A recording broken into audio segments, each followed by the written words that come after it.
धर्म प्रेमी बंधुओं, आप सभी को जय जिनेंद्र। मेरे इस चैनल में आपका स्वागत है। आपका बहुत प्यार स्नेह मिल रहा है।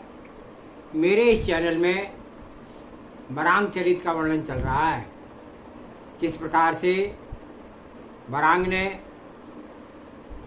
युद्ध में विजय प्राप्त की और उसका उत्सव मनाया गया। अब आगे का वर्णन पढ़ते हैं। सब सर्वप्रथम मंगलाचरण करते हैं। ओंकारं बिंदु संयुक्तं नित्यं ध्यायन्ति योगिनः कामिदं मोक्षिदं चैव ओंकाराय नमो नमः। अविरल शब्द गणौगा प्रक्षालति सकल भूतल मल कलंका मुनि विरूपार्षित तीर्था सरस्वती हरतु नूदरुतान अज्ञान तिमिर अंधानां ज्ञान अंजन शलाकया चक्षुर्मिलितमेन तस्मै श्री गुरुवे नमः। श्री परम गुरुवे नमः। परंपराचार्य श्री गुरुवे नमः।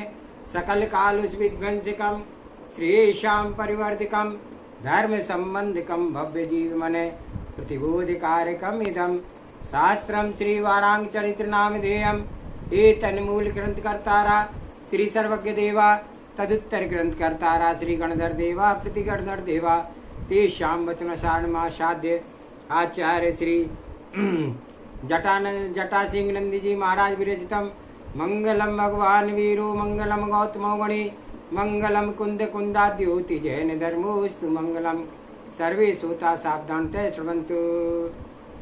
19वें सर्ग का वर्णन अब चलेगा। संग्राम से लौटने के एक दिन बाद ज्ञानी वृद्ध पुरुषों के साथ शांति पूर्वक बैठे हुए महाराज देवसेन अपने राजदुलारों के विवाह के विषय में चर्चा कर रहे थे। निर्णय हो जाने पर उन्होंने कश्चित भट्ट को बुलवाया। जब वह आ गया था तो स्नेह से निकट बैठा करके उससे अपने वंश तथा कुल के चली आ रही प्रवृत्तियों के विषय में पूछा था।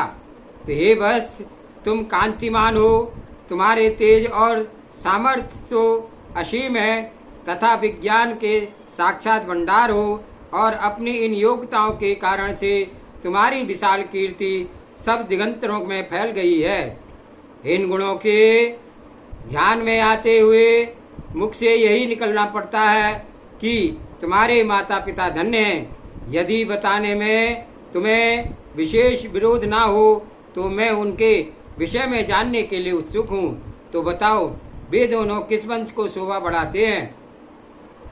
कश्चित भट्ट दूसरों के मन से अभिप्रायों को सरलता से समझ लेता था, अतएव वह राजा के भावों को जान गया था, किंतु उसने अपने मुख पे अपनी प्रशंसा करने में उसे संकोच होता था और वह इस कारण से उसने अपने विषय में वास्तविक बातों को किसी प्रकार छिपाते हुए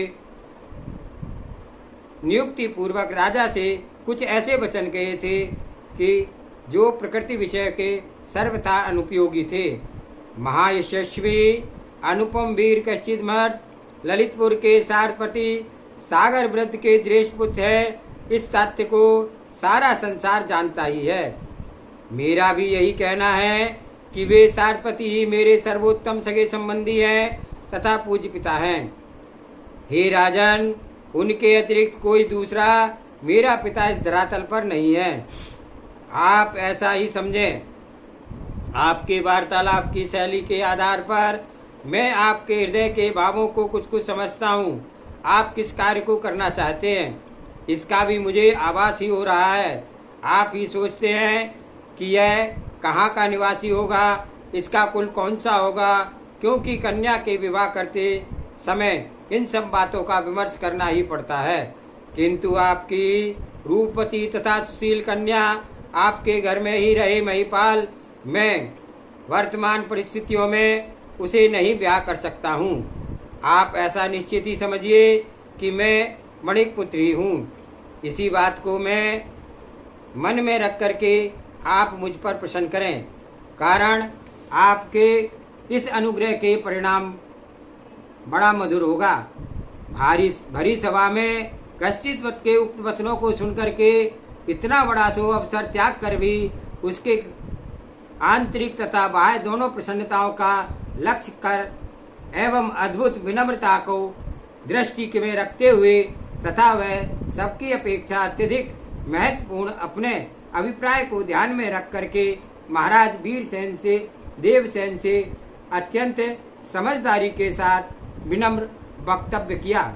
युद्ध के पहले आज में के सामने समान ही भरी हुई पूर्ण सभा के समक्ष मैंने स्पष्ट घोषणा की थी, यदि महाशिविर में मथुरा अधिपति इंद्रसेन तुम्हारे द्वारा जीता गया जाएगा तो मैं अपने प्राणों से भी प्यारी पुत्री सुनंदा को तुम्हारे से ब्याहूंगा और इसके साथ साथ आधा राज्य भी दहेज में समर्पित करूंगा। इस प्रकार की घोषणा करके अब उस पर तुम्हारी इच्छा के अनुसार विचार करना किसी भी दृष्टि से उचित नहीं है। राजसभा में पहले जो घोषणा की थी बाद में उसके विपरीत नहीं किया जा सकता तथा यह धर्म सर्वथा प्रतिकूल है। अतएव ऐसा कार्य होने से सज्जन पुरुष भी प्रयास के ही होते। आँख के रंग रूप और के ही मनुष्य के मन को उठने वाली विचारों के भावों से को व्यक्त कर देता है। शरीर की कांति ही मनुष्य के सुख जीवन के विज्ञापन करती है और उसके प्रकार इसी प्रकार मनुष्य के कुल की महती को उसके आचार विचार संबंधी नम्रता ही खोल देती है। राज्य के प्रधानों ने इस प्रकार का चित्त के साथ आग्रह किया था।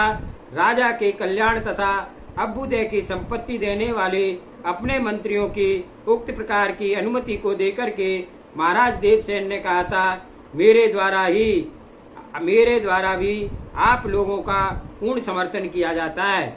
इसके उपरांत लोकाचार के विशेषज्ञ तथा विवेकी महाराज धीराज ने प्रसन्न पूर्वक कन्या को दंपत्ति रूप में देने का निश्चय किया था। इस निर्णय पर पहुंचते ही ललितेश्वर ने विजय आदि महामंत्री श्रेणी गणों के प्रधान अनुभवी वृद्ध नागरिकों के साथ महोत्सव के विषय में विगत अवतार विमर्श किया था। अपनी प्रतिज्ञा को पूर्ण करने के कारण अनेक प्रमुदित राजाओं ने नगर तथा राज्य के सभी अधिकारों को विवाह मंगल तैयारियां करने को आदेश दिया था। महाराज के आज्ञा देते ही पूरे नगर में प्रतिदिन नूतन पताकाएं खड़ी ही की जाती थी और वायु के झोंके से लहराती थी और प्रत्येक दिशा में प्रतिदिन नए नए विचित्र तोरण द्वार बनाए जाते थे। ऐसा एक भी दिन न बीतता था जिस दिन की नया उत्सव धूमधाम के साथ न मनाया जाता हो। इस प्रकार प्रतिदिन ही इस प्रकार के मंगल कार्य ललितपुर में होते थे और उनके कारण से उसका महत्व दिन दूना और रात चूकना हो रहा था। नगर की सब गलियों तथा उनके दोनों ओर से प्रदेशों में बड़े छोटे राजमार्गों में तथा प्रधान मार्गों में और तिमुयानी चौराहों तथा और चत्वारों चौपालों को भी भली भांति से स्वच्छ किया गया था। उन पर सुगंधित तथा स्वच्छ चंदन जल छिड़का गया था। इतना ही नहीं, नगर सजाने की शैली के विशेषज्ञ पुरुष इन स्थानों की शोभा बढ़ाने के लिए उन पर फूलों तथा रत्नों के विविध पूर्वक बिखेर देते थे। और समुद्रांत पृथ्वी के पालक महाराज देवसेन ने राज प्रसाद के द्वार के आरंभ करके सार्थपतियों के अधिपतियों के सेठ सागर वृत्त के महल तक जितना प्रवेश था उसका साधारण संस्कार ही नहीं हुआ था, अपितु पूरे अंतराल में महारिद्धि से परिपूर्ण प्रदर्शनालय, प्रेक्षालय तथा विविध चित्र आदि के विभूषित महाविभवपूर्ण मंडप भी बनाए गए थे।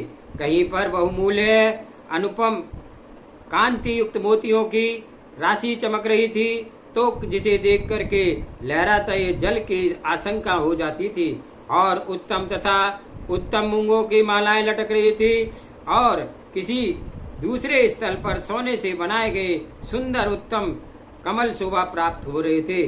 तीसरे स्थल पर अनुपम शोभा का भंडार इन्हीं मालाओं की लटक रही थी और किसी स्थल पर युवती स्त्रियां अद्भुत अद्भुत नृत्य कर रही थी और दूसरी ओर मधुर मोहक गीत की ध्वनि आ रही थी अन्य स्थलों पर भांड जोर जोर से तालियां बजा बजा करके इधर उधर की नकलें करके स्वांग करके मस्ती कर रहे थे। श्री मंडप की शोभा लोकोत्तर थी और उसमें कोई ऐसा स्थल ही ना था जहाँ पर सुंदर सुगंधित पुष्पों की मालाएं ना सजाई गई हों।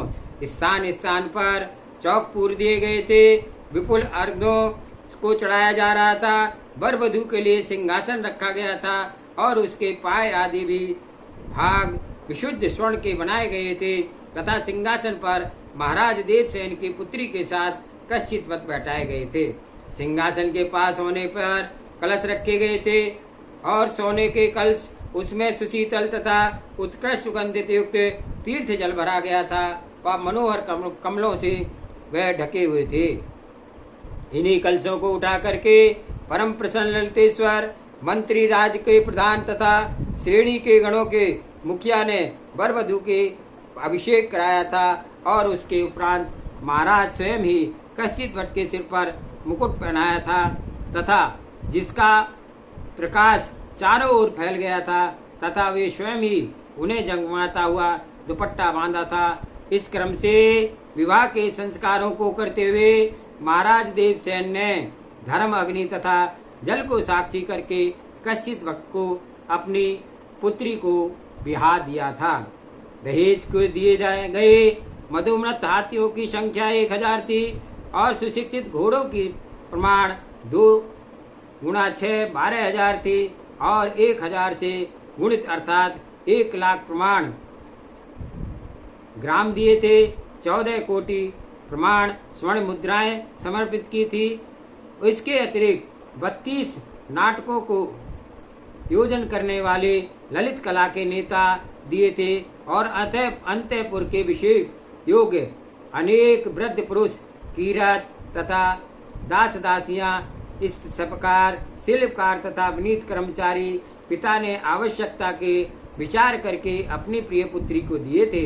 इतना ही नहीं, संसार की महत्ता तथा सुसंस्कृत आदर्श जीवन के लिए आवश्यक सभी प्रकार के पदार्थ, मनोविनोद, क्रीड़ा आदि के प्रसंगों से युक्त सामग्री तथा विभव प्रभाव के प्रदर्शक सभी उपकरण महाराज देवसेन ने बड़ी प्रीति के साथ लड़की को समर्पित किए थे। इस विधि से विवाह संस्कार समाप्त हो जाने पर वर वधू का विदा के लिए महामूल्यवान पालकी में बिठाया गया था और उत्तम रत्नों के साथ जड़ाव के कारण से पालकी की शोभा मनोहारी थी। वह सूर्य की किरणों के समान जगमगा रही थी और उसके उपरांत विशाल वैभव और पूजा के साथ उन दोनों ने सागर व्रत के घर में प्रवेश किया था। वहां पर पहुंच जाने पर महारिद्धिशाली श्रेणियों तथा गणों के 18 प्रधानों को लगातार 18 दिन तक कश्चित भट्ट तथा राजा की बेटी के बड़े समारंभ पूर्वक स्वागत किया था और बड़ी बड़ी विभूतियां भेंट की थी। इन दिनों ही महाराज देवसेन सब रानियों भी प्रतिदिन वस्त्र, उत्तम आभूषण, स्वादु भोजन, सर्वश्रेष्ठ मालाएं, विलेपन, पान आदि भोग की सामग्री भेजती रहती थी और एक रानी की अपेक्षा दूसरी के उक्त पदार्थ बढ़कर रहते थे। मानो लड़की पर स्नेह प्रकट करने में वे एक दूसरे की सराहना कर रही हों। कश्चित भट्ट ने अपने बाहुबल के द्वारा समस्त भोगों का खजाना लक्ष्मी को प्राप्त किया था और उसकी प्राप्ति हो जाने से उसको तेज तथा कांति विकास में चरम सीमा प्राप्त हुए थे। उस समय उसे तथा गुणवती राजपुत्री को देख करके लोग आप प्रसन्नता से कह उठते थे, राजपुत्री तथा कत्रीवत्स की यह अनुपम जोड़ी क्यों किन्नर देवों के युगल का समान है, अथवा पर्यटन करती हुई कोई देवांगनाओं की जोड़ी है, स्वर्ग से पृथ्वी पर चली आ रही है। ये सोचते हैं क्या विद्याधर लोक को छोड़ करके ये दोनों ही मनुष्य इस लोक में पर्यटन को तो नहीं चले आए हैं। वो ही कश्चित भट्ट के जन्म तथा कुल को भी नहीं जानता है और किसी दूसरे के उत्पन्न हुआ होगा, किंतु यह धन्य है जो हमारी राजपुत्री का पति हो गया है। सत्य ही है, जो पुरुष पुण्य लक्ष्मी का बढ़ता है वह संसार की उनकी पत्नियां वे ही हो, स्त्रियां और पुरुष इतने अधिक रूपमान हो सकते हैं तथा स्वर्गवासियों की लक्ष्मी रूप कैसे होती है। यदि मनुष्य गति में उत्पन्न युगल इतना अधिक ललित हो तो देवताओं के स्वर्ग का लावण्य और देवी की कांति का विषय में तो कहा ही क्या जा सकता है। इन दोनों ने पूर्व जन्म में कौन सा दुर्धर तप किया होगा अथवा किस देवता का अनुपम आदर से इन दोनों के द्वारा आराधना की गई होगी अथवा इन लोगों ने कौन से व्रतों का निर्तिचार कारण पालन किया होगा और किस प्रकार ये लोग कहते थे कि सब उसके नेत्र आश्चर्य से फैल जाते थे और उनके मन में धर्म की आस्था तथा नूतन युगल के प्रति आदर का भाव बढ़ता ही जाता था। पूर्व में उपार्जित पुण्य के फलों को भोगने वाला कश्चित वट भी इन सब व्यंग्यों से फंस करके अपने प्रथम बंधु बांधवों को भूल गया था तथा नूतन सगे संबंधियों से घिरा हुआ प्रसन्नता के साथ समय काट रहा था।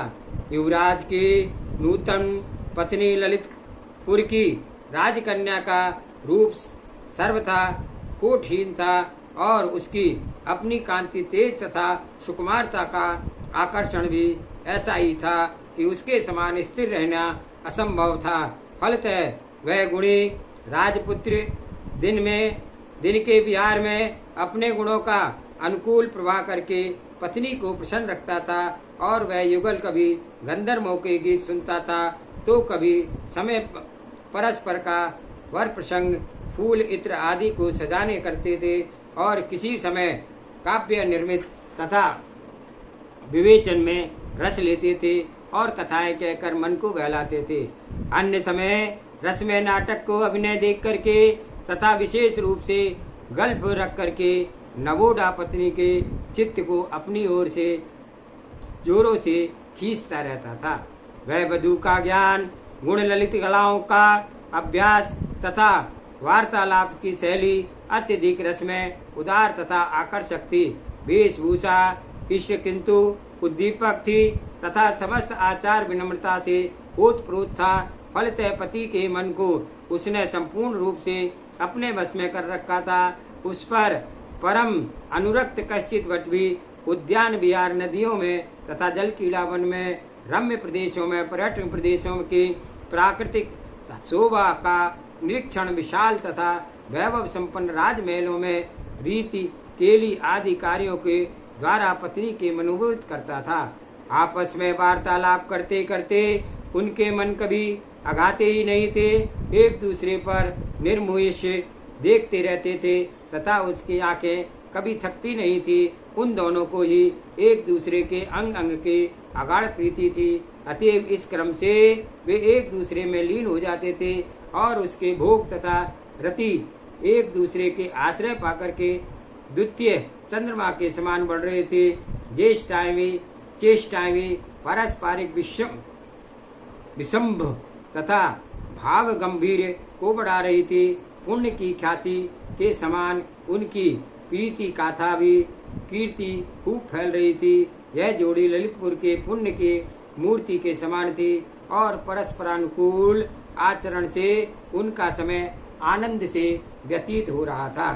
एक दिन की घटना है कि नृपति कश्चित भट्ट महाराज देवसेन के साथ बैठे योग सेवा आदि जानने के लिए अंतःपुर में प्रवेश कर रहे थे तो संयोग बसी उसी समय अतुल्य पराक्रमी राजा कश्चित भट्ट को सहज स्वभाव से मनोरमा नाम की किसी राजपुत्री ने देखा था। कश्चित भट्ट को शुद्ध रूप से परिपूर्ण ओवन को देख करके उस राजपुत्री का मन उस पर उलझ गया था।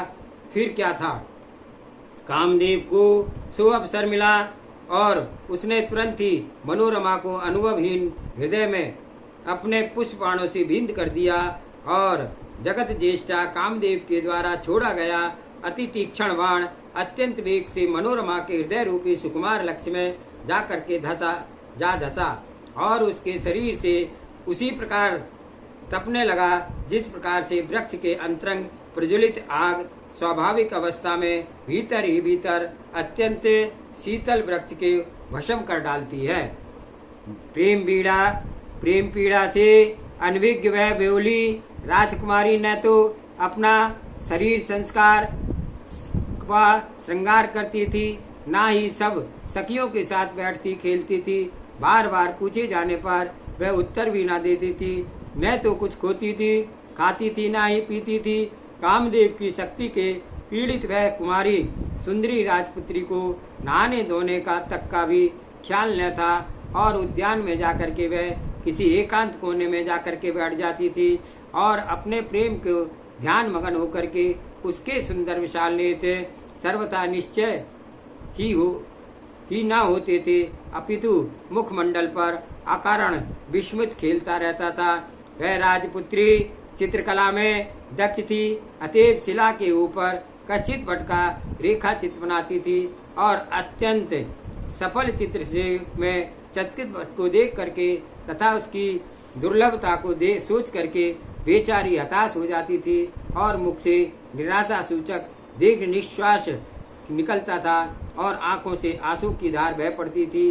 वह उसका मुख देखने के लिए विकसित कमल की श्री स्मरण हो आती थी और जिस पर वह पाला पड़ जाता था। उसी समय कोई सखी आड़ में बढ़ करके उसे निकट पहुंचकर बड़ी युक्ति पूर्वक उसकी अन्य मनस्ता को भांप लेती थी और फिर धीरे धीरे पीछे से उसके अति निकट पहुंच करके अपने कोमल हाथों से उसकी आंखों को दबा लेती थी और सखी की हथेलियों के स्पर्श के द्वारा चैतन्य होकर के वह भोली राजकुमारी अन्य वन्य हिरणी की भांति डर जाती थी और वह सखी से बातों से यह अनुमान करके कि उससे सब जान लिया है और कुछ थोड़ा हंसने का प्रयत्न करती थी, किंतु अंत में अत्यंत लज्जित हो जाती थी। इतने पर शेष रहस्य छिपा लेने से अभिप्राय से वह तथा पूर्वक दोनों हाथों से चित्र को झाँप लेती थी और पीछे सखी को उधर देखती थी और यह किसका चित्र है, मुझे निशंक होकर के बताओ। परंतु हे सखी ध्यान पूर्वक मनोरमा के मुख को देखती थी और उस पर भय से आशंका की छाया ही नहीं, अपितु कामजन्य व्यथा ही स्पष्ट छाप को देख करके उससे आग्रह पूर्वक पूछती थी, इस वन में तुम किस विशेष प्रयोजन से बिल्कुल अकेली बैठी हो?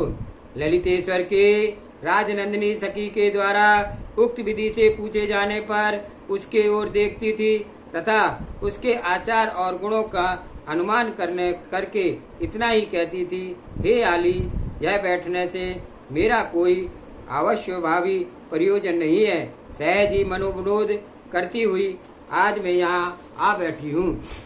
स्पष्ट उत्तर देकर के मनोभाव को पीछे वाली राजपुत्री के मन में वास्तविक भावों को यह चतुर सखी अनुमान से जान गई थी, अतएव उसके हृदय में कुछ हल्का करने के लिए इच्छा से उसकी दूसरी उत्तम बात को उसके आगे छेड़ देती थी। हे कांति, तुम्हारा स्वाभाविक परम सुंदर मुख और कांति से व्याकुलता बदल गई है। हे कृष्णांगे, तुम्हारा दुबला पतला से शरीर अत्यंत थक गया है। हृदय में जो ज्वार भाटा उठ रहा है उसे झूठा ही क्यों छुपाती हो? अकेले अकेले कहाँ तक सहोगी? आली, प्रेम प्रपंच में पड़ी रतिविलास के इच्छुक युवतियों के लिए सखियां माता तथा पिता से भी अधिक विश्वास पार तथा सहायक होती है। इसलिए तुम अपनी मनोव्यथा मेरे साथ बांट लो। मुझे विश्वास है कि मैं तुम्हारे हार्दिक ताप को संभवतः दूर कर सकती हूँ।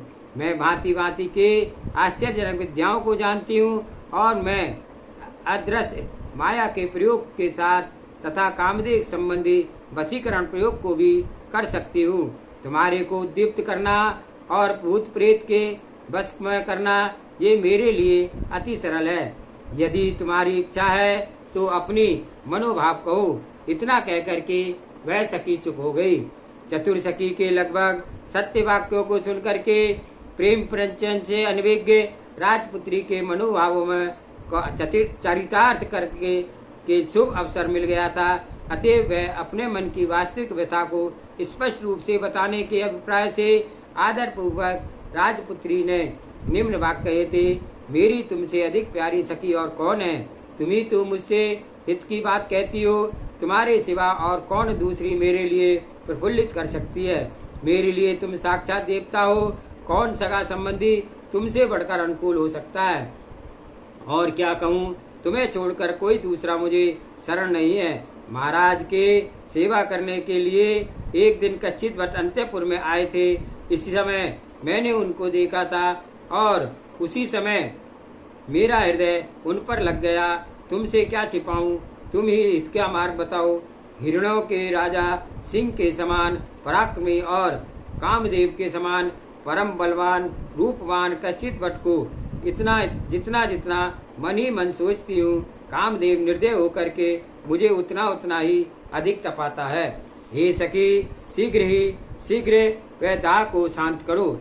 इन वाक्यों के द्वारा प्रकट किए गए कमल साक्षी राजदुलारी के मनोभावों को भली भांति समझ करके कुशल सखी ने कहा, हे आर्य, इतने ही संभव उपाय है। हम उन सब के द्वारा मैं तुम्हारे मनोरथ कार्य को पूर्ण रूप से सिद्ध करूंगी। कुछ समय बाद ही वह कुशल सखी किसी को थोड़ा सा आभास किए बिना चुपचाप एकांत स्थान में अमित पराक्रमी कश्चित भट्ट के पास जा पहुंची थी और वह वार्ता करने की कला में दक्ष थी। अतएव उसने मनोरमा को पूरी की पूरी प्रेम कथा उसके सांगोपांग को बता दी थी। परम सुंदर तथा लक्ष्मीमान कश्चित भट्ट ने सखी के वचनों को सुनकर यही समझ लिया था कि उसका प्रभाव नैतिकता से हीन तथा अनेक दोषों से परिपूर्ण था। इस वृत्ति तथा अतएव इस प्रकार से विषयों में मेरु के समान अडिग फलते उसने अत्यंत विनम्रता के साथ उससे कहा था, आपका प्रस्ताव सर्वथा अयुक्त है। देवी जी, आपका प्रस्ताव किसी भी दृष्टि से युक्त नहीं है। वह कार्य रूप दिए जाने के बिल्कुल शोभा न पावेगा। इसके अतिरिक्त ऋषि राजवर्धत केवली के अनुग्रह करके मुझे सदारा संतोष का व्रत दिया है। अनावद्य सौंदर्य के भंडार कश्चित भट्ट ने जब उक्त उत्तर दिया तो वह कुशल सखी चुप न रह सकी और उसने पूछा था, क्या आप अनुपम सुंदरी मेरी उस सखी पर इसलिए अनुग्रह नहीं कर सकते कि आपने केवली स्वाधार अणुव्रत की दीक्षा ली है? यदि यही बात है तो मैं आपको बुद्धिमान नहीं मान सकती हूँ। हे वीरवर, प्रत्यक्ष रूप से सामने उपस्थित फल को छोड़ करके तुम परोक्ष रूप से खोज करते हो जो संभव नहीं है। यह अतएव मेरी दृष्टि में तो आप मूर्ख ही हैं, कारण आपका संदिग्ध वस्तु से अत्यधिक महत्व देते हैं।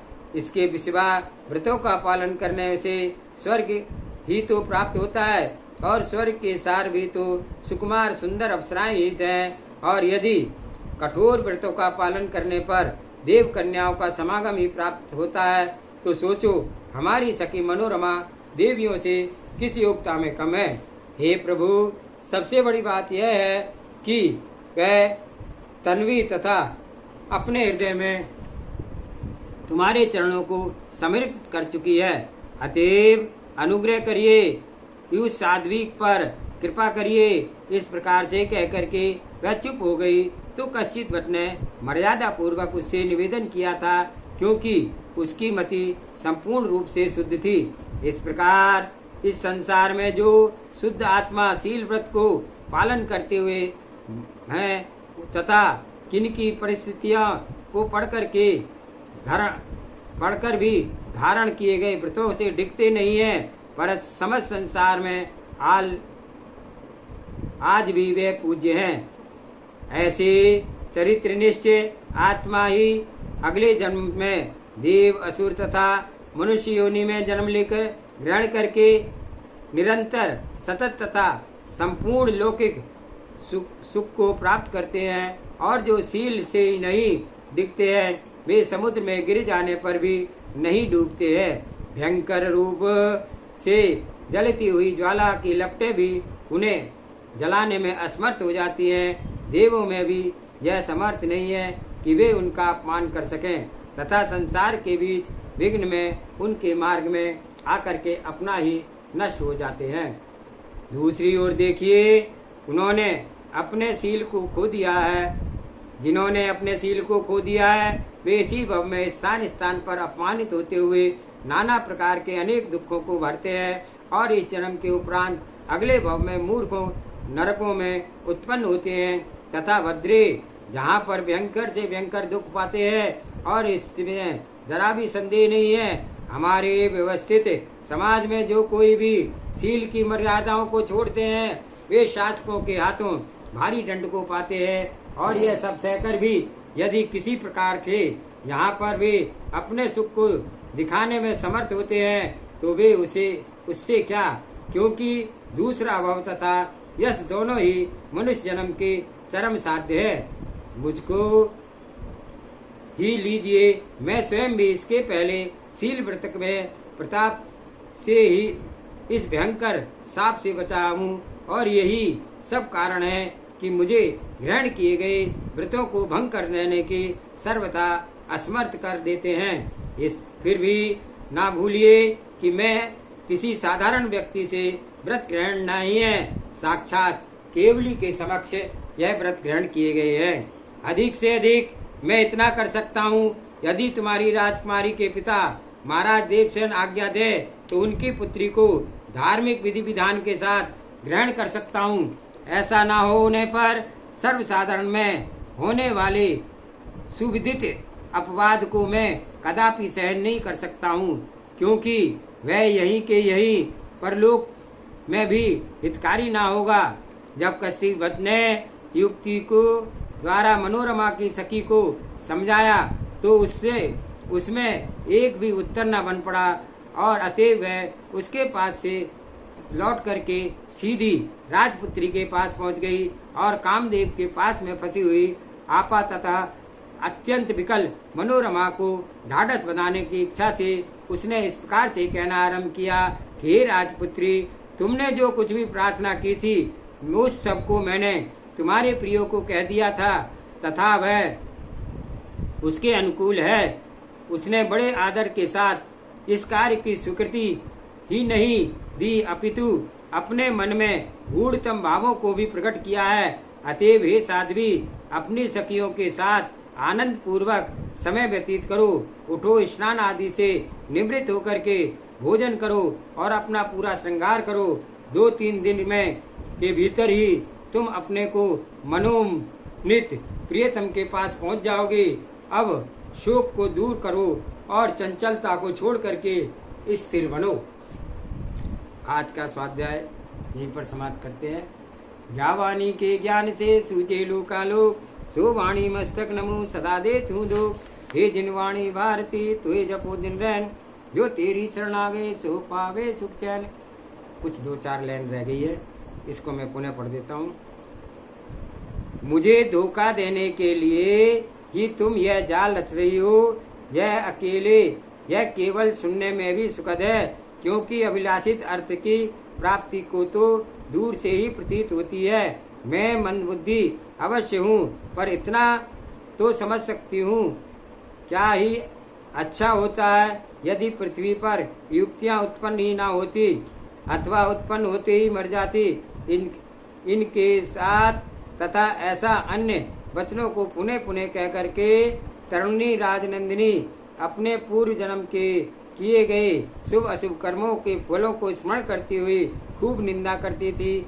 आशा से जो थोड़ा बहुत हर्ष का उसको हो रहा था वह न जाने कहाँ लुप्त हो गया था और वह लगातार रो रही थी। इसी कारण से उसकी आंखें बिल्कुल लाल हो गई थी। यौवन का उभार के कारण से पीन दुष्ट पुष्ट तथा पुरुषोचित कठोरता युक्त शरीरधारी कमल के समान मोहक नेत्र युक्त तथा मदोन्मत्त हाथी के समान लीला पूर्वक विचरते हुए मनस्वी कश्चित पथ की जब यह प्राप्ति नहीं होती है तब तक लज्जा के वेष्टन को घूट घूट कर मरने वाली मुझे शांति कहाँ मिल सकती है। प्रेमी महाराज देवसेन की राजदुलारी उस प्रकार से निराश होकर के काम रूपी अग्नि की लपटों में झुलस रही थी। उसी समय उस बेचारी को वही दशा थी कि उस लता की है जिसके पास भभकती हुई अग्नि की ज्वाला उसके आगे पत्तों को जलाती हुई भीतर के भागों में बढ़ती जाती है। ब्रही सर्वोत्तमक ताप के द्वारा उसके स्वभाव से ही इकहरी दे दिनों दिन कृष्णता को होती जा रही थी और उसकी ओर देखते ही कृष्ण पक्ष के एकमात्र चंद्रकला के स्मरण हुआ आता था तथा पूर्ण चंद्र कांति के घटते घटते आकाश में केवल एक कला ही रह जाती थी और वह इसको अगले दिन नष्ट हो जाने के लिए इस जन्म में अथवा जीव योनि में यदि मुझे कभी गृहस्थ आश्रम में प्रवेश करना ही हो तो सम्यक्त को प्राप्त से उस सम्यक दृष्टि कच्चित वत के साथ ही हो। यदि मेरा मुख भी किसी पुरुष के पास आना है तो उस कच्चित वत के हाथों से ही ऐसा हो। यदि ऐसा अशक्य है तो सम्यक चारित्र तथा सम्यक ज्ञान की उपासना करके मुक्ति मार्ग को प्राप्त करना ही मेरा लक्ष्य रहेगा। जिनेन्द्र देव के द्वारा उपदेशित धर्म ही सब धर्मों में श्रेष्ठ है। यह स्वर्ग रूपी उन्नत स्थान पर पहुंचाने के लिए सुख के सीढ़ियों के समान है, किंतु दुर्भाग्य के कारण से यदि वह भी मुझसे जन्म को प्राप्त नहीं होता है तो कामदेव के तीक्ष्ण बाणों के द्वारा निर्दय रीति से भेदी गई इस देह को जलती हुई अग्नि में ज्वाला में शीघ्र ही होम कर दूंगी। राजकुमारी की बुद्धि स्थिर हो गई थी, अतः वह अपने प्रेम प्रपंच में मग्न मनोरथ होकर के उसने ऐसी दृढ़ प्रतिज्ञा ली थी और धारण किए गए समस्त व्रतों को गुणों को ध्यान में रखती हुई वह एक निष्ठ साध्वी राजदुलारी सांस लेती हुई पड़ी थी और न उसके शरीर में धड़कन थी, न पलक झपकते थे और न कुछ बोलती थी और उसका पूरा ध्यान अपने प्रिय पर लगा हुआ था तथा कपोल बिल्कुल सफेद हो गए थे। अतएव आसपास के प्रिय परिजनों को बड़ी चिंता के साथ बेचैनी हो रही थी। इस प्रकार से आज हमारा ये 19वां सर्ग पूरा हुआ और बीच में मैंने समाप्त किया था, लेकिन वो कुछ समय थोड़ा रह गया था इसलिए पुनः इसको पढ़ दिया है।